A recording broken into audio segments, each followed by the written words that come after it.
यदा यदा हि धर्मस्य ग्लानिर्भवति भारत अभ्युत्थानम् अधर्मस्य तदात्मानं सृजाम्यहम्। अब जैसे प्रसंग चल रहा है, एक श्रृंगी ऋषि था, उसने ऐसी ये अमृत क्रिया सिद्ध करके और पूरे शरीर को साध लिया जैसा वो सोच रहे थे। और फिर क्या करता था, वो सारे दिन में एक वृक्ष की छाल पर एक बार दिन में जिह्वा लगाता था, ऐसे चाटता था, उसी से संतुष्ट हो जाता था, क्योंकि उसने अमृत क्रिया को सिद्ध कर रखा था।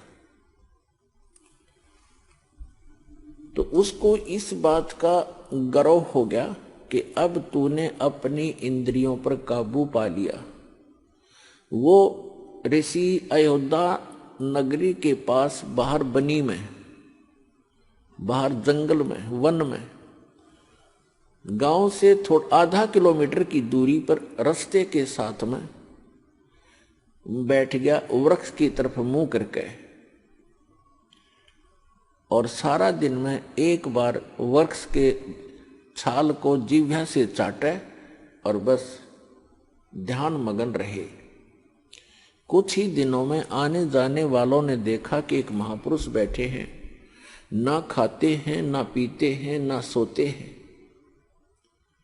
और ना उठते हैं।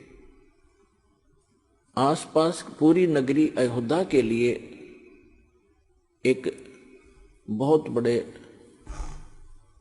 जो है अचंभे की बात थी। नगर के लोग देखने जाने लगे, सारा सारा दिन बैठे रहते थे, सारी सारी रात बैठे रहते थे। जब उनको पक्का यकीन हो गया कि सचमुच महापुरुष के ये तो भगवान से मिल चुका है, सारे नगर में तहलका मच गया। राजा दशरथ तक बात गई।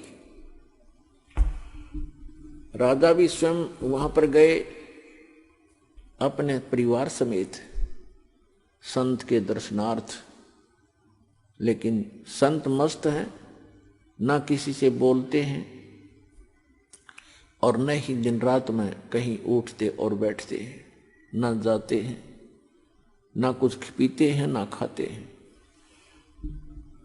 उनके साथ उनकी बेटी भी गई, राजा दशरथ की। श्री रामचंद्र जी और अन्य का जन्म तो बहुत बाद में हुआ है। उसमें उनकी एक पुत्री थी। अब राजा की लड़की प्रतिदिन अपनी नौकरानियों के साथ वहां जाने लगी। उसने किसी वैद्य को बुलाकर पूछा किसी व्यक्ति से कि ये ऋषि बात करे तब बात बने, कोई आशीर्वाद प्राप्त करें हम। तो एक वैद्य ने बताया कि जहां ये जिह्वा से चाटता है वहां पर मधु का लेप कर दिया जाए, यानी शहद लगा दिया जाए। अगले दिन उस राजा की लड़की दशरथ की बेटी ने ऐसा ही करवा दिया। जहां वो जिह्वा लगाता था वहां शहद लेप दिया थोड़ा सा। पहले दिन एक बार जिह्वा लगाता था, पहले वो उस दिन उसने 2-3 बार चाटा, क्यों स्वादिष्ट लगा। अगले दिन तो कुछ ज्यादा लगा दिया तो और ज्यादा चाटा। धीरे धीरे उसका जो है भूख जागृत होगी। फिर उसको खीर ख्यार खिलाने लग गए। कुछ दिन के बाद वो हलवा पूरी खाने लग गया। अपने पिता की आज्ञा लेकर लड़की ने कहा कि ऐसे महापुरुष को पिताजी घर ले चलते हैं। राजा दशरथ ने उनको गुरु धारण कर लिया। श्रृंगी ऋषि युवा थे, अपने घर पर रख लिए और उन्हीं की देख रेख में, उन्हीं की आज्ञा से पुत्र प्राप्ति के लिए एक अनुष्ठान की तैयारी की। और उससे पहले वही श्रृंगी ऋषि दशरथ की पुत्री बेटी को लेकर चंपत हो गया। तो पुण्यात्माओं, परमात्मा कहते हैं मन के मते न चालियो, ये मन है पक्का दूत, और ले डोबे दरिया में जा हाथ से छूट। विकार मरे मत जानियो, जो भूबल में आग। जैसे ये साधु संत ऋषि वेदों और गीता के अनुसार साधना करके इनको ये भ्रम हो गया था कि हमने विकारों का नाश कर लिया। तो परमात्मा कहते हैं विकार मरे मत जानियो। जैसे अग्नि का अंगारा राख में दबा रखा हो, ऊपर से राख भी ठंडी हो जाती है, ऐसा लगता है जैसे आग खत्म होगी, लेकिन कहते हैं वो राख हटाओगे ना जब उस अंगारे के ऊपर से, वह पहले से ज्यादा धधकती दिखाई देगी आपको। तो यहां परमात्मा कहते हैं विकार मरे मत जानियो, जो भूबल में आगे। अब ये विकार मरेंगे कैसे?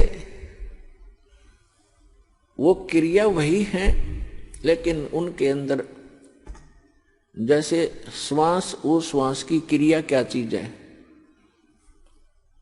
ये तो एक समझ लो सिरिंज है। सिरिंज, सिरिंज में औषधि कौन सी जानी चाहिए?